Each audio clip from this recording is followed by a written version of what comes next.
Today on Locked On Canadiens, how confident are we feeling in the Laval Rocket, plus some playoff talk, plus your mailbag questions. All that's coming up in just one moment on Locked On Canadiens.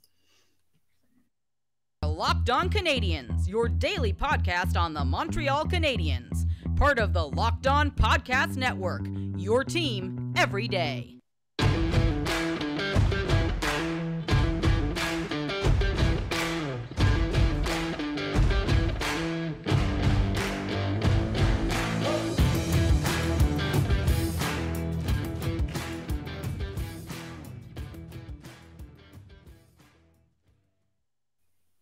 Hi there, everyone, and welcome to episode 828 of Locked On Canadiens. We're your team every day, part of the Locked On Podcast Network. My name is Laura Saba, also known as the Active Stick, and I'm joined, as always, by Scott Matlove, Habs Eyes on the Prize. Scott, how are you doing on this, what has turned into a beautiful Thursday night? I was doing a lot better before I checked in on the Leafs-Tampa game, which at last check, Toronto is now winning 3-0, so things could be going better in regards to my smugness. But outside of that, beautiful day. Can't complain too much. Got the windows open after work and watched the newest Ted Lasso. So things are pretty good otherwise. We'll talk a little bit about the playoff series that have been going on so far and some updates regarding that. I've forgotten how to podcast in just a moment. But first, I want to start with a mailbag question from our friend Goalie Droid. How confident are we in the Laval Rocket? So this is an opportunity for us to discuss the playoff game and how we're feeling heading into the other two. So game one did really not go their way in that Utica just smothered everything the Rocket did. And Utica, for their credit, is a very good team. You know, they've been in a playoff spot basically the entire year, even with some slips there. They're still a very solid team, and Nico Dawes has been a very good goaltender for them. And the Rocket just could not break down their defensive shell. They struggled mightily to break down that structure they put in the defensive zone. There's that the Rocket like to attack with speed and get pucks to the middle or get pucks into areas for deflections.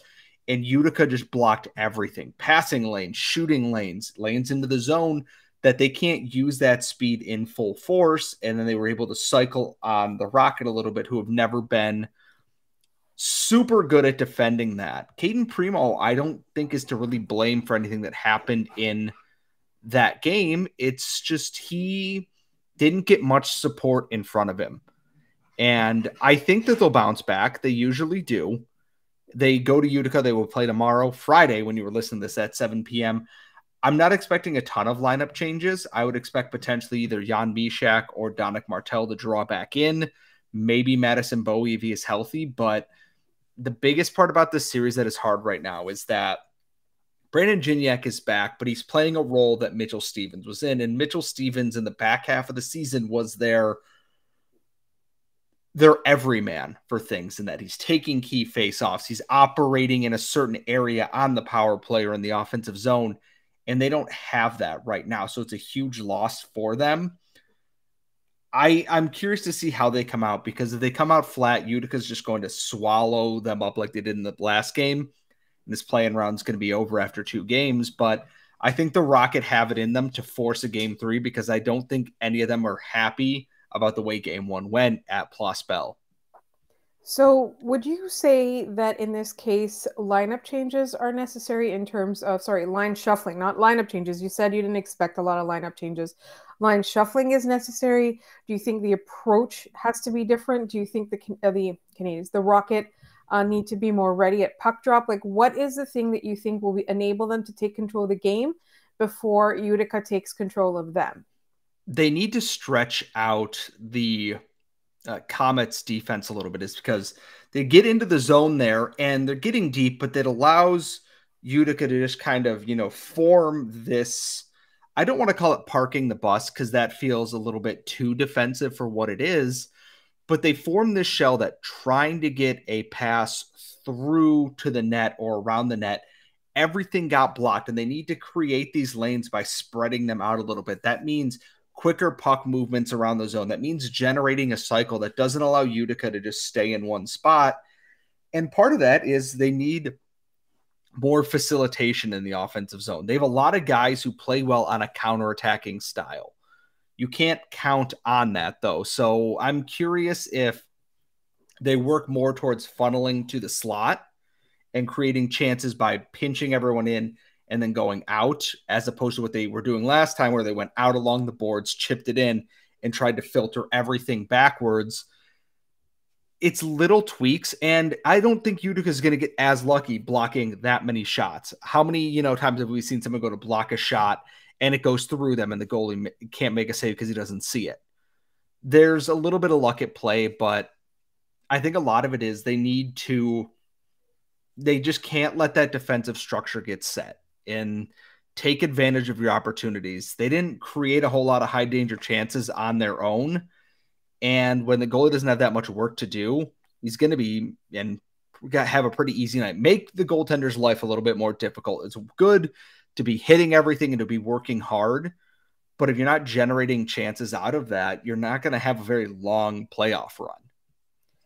I absolutely agree. Team we're hoping will not have a long playoff run is obviously the Toronto Maple Leafs. I've decided that I'm not going to get worried until they're up 3-1. But hey, as history shows, that's not even safe either, Toronto Maple Leafs. I'm just, right now, while we're recording this, there's just a massive happy Leafs fans out in the universe, and that's making me upset. So what we're going to do is we're going to turn our attention to a couple of the other things that are going on in the playoffs at the moment. And that's coming up in just one moment right here on Locked On Canadiens. But first, this episode is brought to you by eBay Motors. For a championship team, it's all about making sure every player is a perfect fit. It's the same when it comes to your vehicle. Every part needs to fit just right. So the next time you need parts and accessories, head to eBay Motors. With eBay Guaranteed Fit, you can be sure every part you need fits right the first time around. Just add your ride to my garage and look for the green check to know the part will fit, or you get your money back. Because just like in sports, confidence is the name of the game when you shop on eBay Motors. And with over 122 million parts to choose from, you'll be back in the game in no time. After all, it's easy to bring home a win when the right parts are guaranteed. Get the right parts, the right fit, and the right prices on ebaymotors.com. Let's ride. Eligible items only. Exclusions apply. So, Scott, I know we are currently keeping an eye on the Leafs game. We are also kind of keeping an eye on the playoffs as a whole, just because we're Canadiens fans and the Canadiens are no longer in the playoffs, or not in the playoffs at all. No longer in the playoffs. Don't yell at me because I got that wrong. I'm just wondering, like, out of the series that have been going on, what has surprised you the most of late, or just in general? Somehow nothing has totally stunned me, I guess, which the chaos that we've seen so far is right along the lines of what I sort of expect with things, is that Dallas, Minnesota is just completely off the rails, though, from what happened in game 1 with Pavelski and Dumba to what happened in game 2, where it was just a blowout and Marc-Andre Fleury once again was stabbed with a sword. It's all happening like we expected it to, but I guess what stands out is Carolina has won 2 games against the Islanders as expected. At no point in those games have I watched them and go, this is a team I feel confident in. And I thought for sure they would just run over the Islanders. The Islanders, who are not a super deep team, but Carolina's also missing now Teuvo Teravainen and Andrei Svechnikov, so I understand it. But I still feel like if the Islanders get any momentum here, they're right there. Nothing has really totally shocked me, and that could change after tonight. Obviously, we've got Rangers Devils. Game 1 was a blowout. We've got Kraken and Avs, and I forgot what the other Western Conference series is here that I'm Winnipeg and Vegas. And Winnipeg being as strong as they have so far has actually kind of surprised me a bit. So we're only 4 days in now, and I feel like we've already hit a breaking point for just insanity. Oh yeah, for And sure. Between the Minnesota series and the Toronto Maple Leafs fans, the insanity is at a saturation, and we haven't even yet gotten to Florida, Boston, and what happened in the last game, which admittedly I did not know about up until way late today because I missed that game yesterday. Um, and I don't know exactly what was said. I do know it was inappropriate. I do know that I expected better from Matthew Tkachuk, but I also know that I didn't really expect better from Matthew Tkachuk. Like out of the both of them, he's probably the more chaotic one. I just wish that he had chosen different ways to express himself. I look at this in two ways, and one that I agree with what you were saying, and also based on the reaction I saw from it, I assumed it was immediately even worse than what was already said because nothing about hockey culture has ever led me to not believe otherwise. And it's a weird thing is that it's playing with emotion and being an emotional leader on and off the ice is never a bad thing. There's a reason why Matthew Tkachuk is worth what he is worth, and he's never been one to shy away from things. Is that it's like at that point though, you've blown out the Bruins in this game. It is in hand, and they are just doing this to get under your skin. It's a naked attempt at that. You And gotta you should be better than that. learn to rein yourself in a little bit. We've seen it with Brendan Gallagher a lot, and we saw it when Andrew Shaw was here. Is that they're going to get under your skin because it benefits them. And we know Matthew Tkachuk, it is not hard to get under his skin, and it is not hard for him to get under other people's skins, which in a series with Brad Marchand, it's a rat fest in that to be, but just know when to literally turn the other cheek. Let them yell and, shout themselves out. And also, like, don't use that. You know what I mean? And this is the thing that every time something like this happens, we've seen it in, the last 10 or so years, probably the whole time. But now that players are mic'd up or there are more mics close to them, like the words are being heard. Like you get people who are like Andrew Shaw. You brought up Andrew Shaw. Like he was in trouble for using a homophobic slur, right? And it was during the playoffs. Like everybody understands that during the playoffs, you have heightened emotion. Everybody understands that hockey is this type of game. Everybody also understands that the Bruins know how to get under people's skin. They know how to do it. Just choose something else. If you're going to insult the person, just don't do it that way. Don't be a homophobe. Don't be a racist. Don't be a misogynist. Like those are the things. Like you want to make fun of the guy, you want to call him some names, whatever it is, just don't go that route. Like that's the part I'm upset about. Like I think that Matthew Tkachuk probably has the ability to be extremely hilarious and cutting if he wants to. He went for what is a lowest common denominator, and he went for something which is just it's wildly inappropriate in 2023. Like it's not even shouldn't even be part of the game. We know it's part of the game. It just like to me, like get mad, probably like get mad, get even, don't lose your mind, and then cross that boundary. Like that's the part that I have a problem with. Like I enjoy Matthew Tkachuk as a whole in general. Just like like that particular insult, like that to me, or the way he went about it. And so for those of you who haven't seen the clip or heard it, he went after someone's wife. And in a misogynistic way. Like that was it. Like, you know what? Like make fun of the guy's face, whatever it is. Like sometimes you hear them chirp and they're really funny because they talk about each other's inability to skate or win a face off or just, be a hockey player. All of that stuff I'm fine with. It's just like, why did you go for that? Which is, again, we know that this has been going on for years and centuries. Like we know that. It's just that we were hoping it was out of the game. And here's the thing is, your insult doesn't have to be complicated. Drew Doughty once looked at someone and went, buddy, you suck at hockey. And it was devastating. Matt Martin once looked at a guy and said, go dye your hair.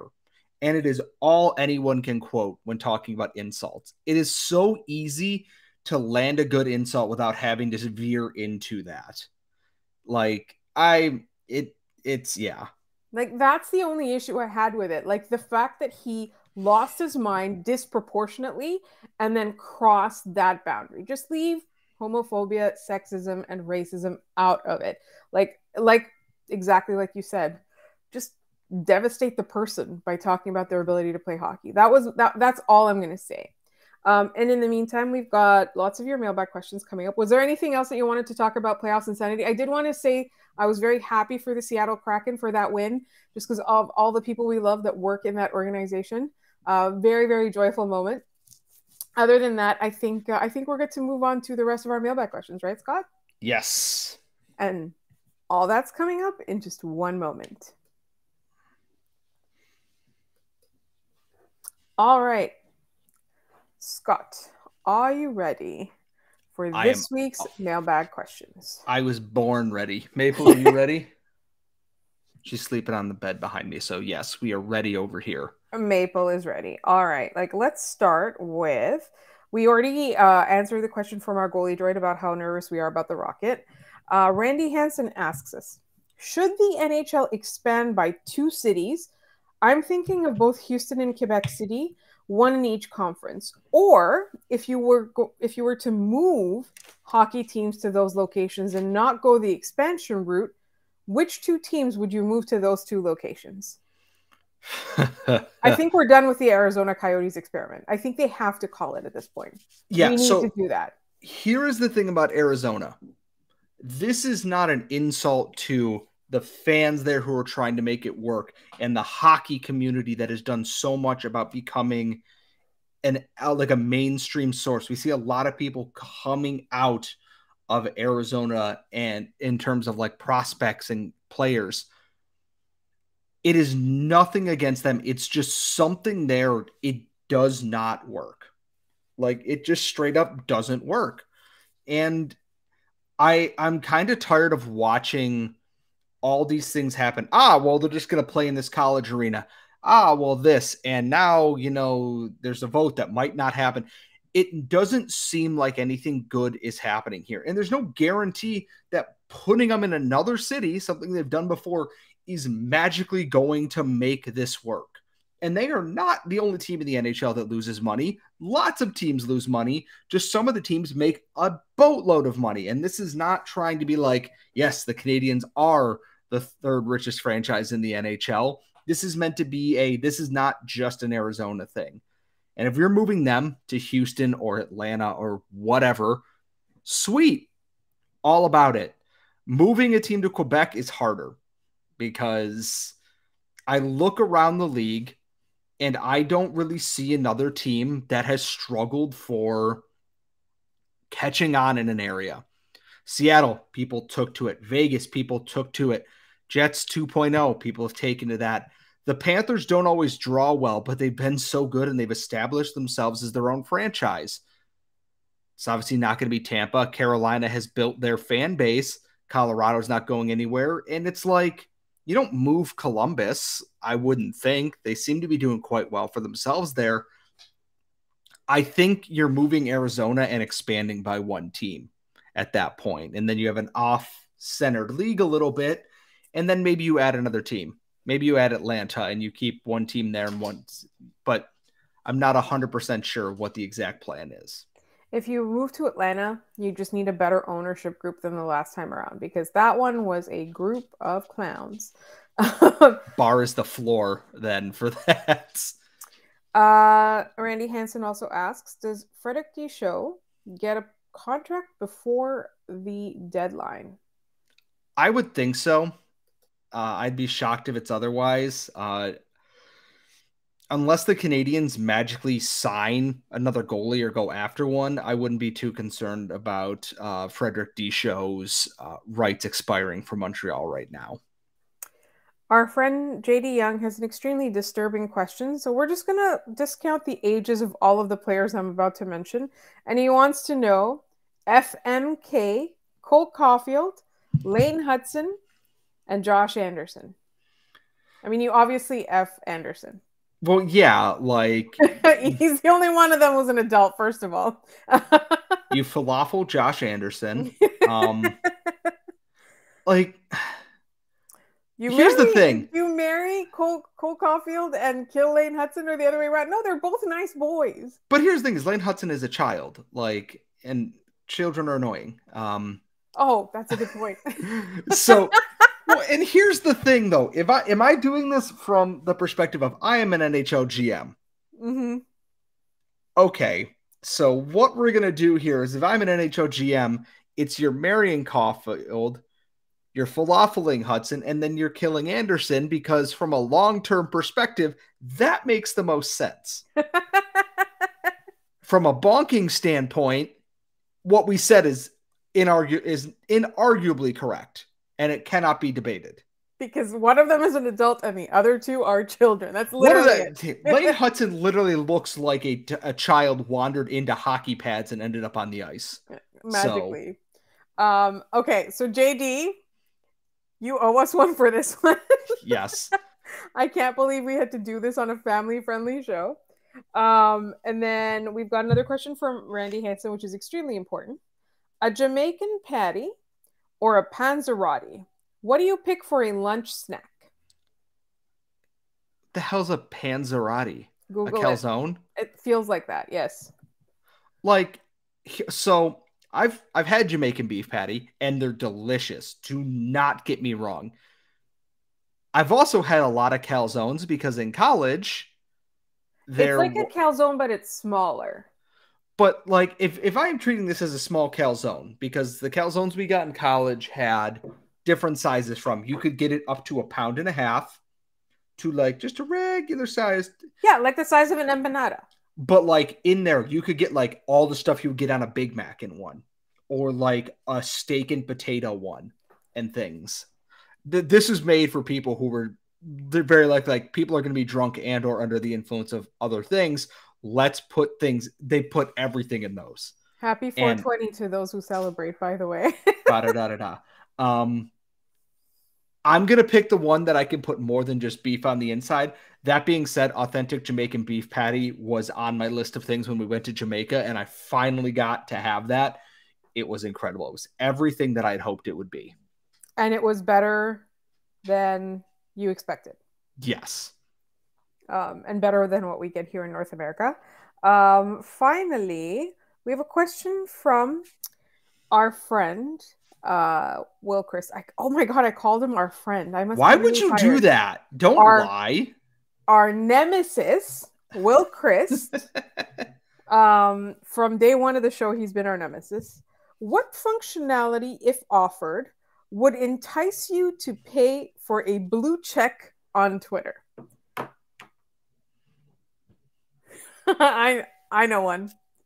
I will let you go first. So I would pay, not Elon when he moves on, and somebody else like will get this money. I would pay for a blue check mark if they gave me the ability to delete other people's tweets.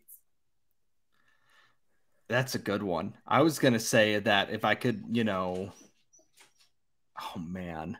This is hard because I don't want to say I'd like to remove one enemy from my life because that feels a little bit like over the top. But it also feels there's so many people in your mentions that abuse you. But here's the thing is, if I had to remove enemies, that feels very up the man-child's like path. He'd be like, you'll give me $8 and I can just, make this person disappear from Twitter. I'd be like, yeah. I actually think yours is good. I really do think being able to delete someone else's tweet is perfect. The only thing that would entice me to pay for a check mark is two things. One, if I go to edit a tweet, it doesn't break the website for 6 hours. And two, that I immediately get refunded my $8 because I'm not paying for any check marks. Jesus. I had one. Not paid for, but holy crap. Just give me my money back at the that is the only way I will pay for a blue check. Elon. Yeah, like that's my thing. If I could donate $8 to like a charity of my choice and get a check mark for it, hell yeah, I'll do that. I'll pay $8 a month to get a check mark to do that. But hell, make my check mark green or purple or whatever color. Mahogany. I don't really give a crap, but like I don't feel like giving a guy who just watches rockets blow up for fun my money. No, yeah, that's it. That's exactly it. I don't want to give him my money, but if it was someone else and they're like, Laura, pay $8 a month and you can delete anyone's tweet you want whenever you want, unlimited, Unlimited. I could just delete anything I want. I could delete all of your tweets if I wanted to. And I would just like have fun with it. Like on a Saturday morning, I'd be like, okay, I've got 2 hours to kill. I'm just going to go in and delete one person's entire tweets for like a certain date. Like, I think I would have a lot of fun with that. But also, I would delete every Leafs fan's every tweet. Like, I would like set up a bot to just delete everything they say because you know what? That stuff is embarrassing and you do not want that out there. That's why screenshots live forever. All right, so that is it for our show today. We've got some more draft stuff and prospect stuff coming up next week. So we did get a couple of people who requested the player suggestions in the YouTube comments. Please feel free to ask our scout guests about certain players that you're curious about. That's kind of how it came about with Tony. We basically asked about the most talked about ones in our comments or in our mentions or in our emails. So please send us this information. You can subscribe to our podcast wherever you get your podcasts, as well as on YouTube, and you can leave those suggestions in the YouTube comments. We will take them down. You can also email us at lockedoncanadiens@gmail.com with any mailbag question, but also you can ask questions for whatever our next scout guest is. We'll ask about those players for you. You can also find us on Twitter at LO_Canadiens. You'll find Scott on Twitter at Scott Metla. You'll find me at The Active Stick. Thank you so much for listening, and we will talk to you next time.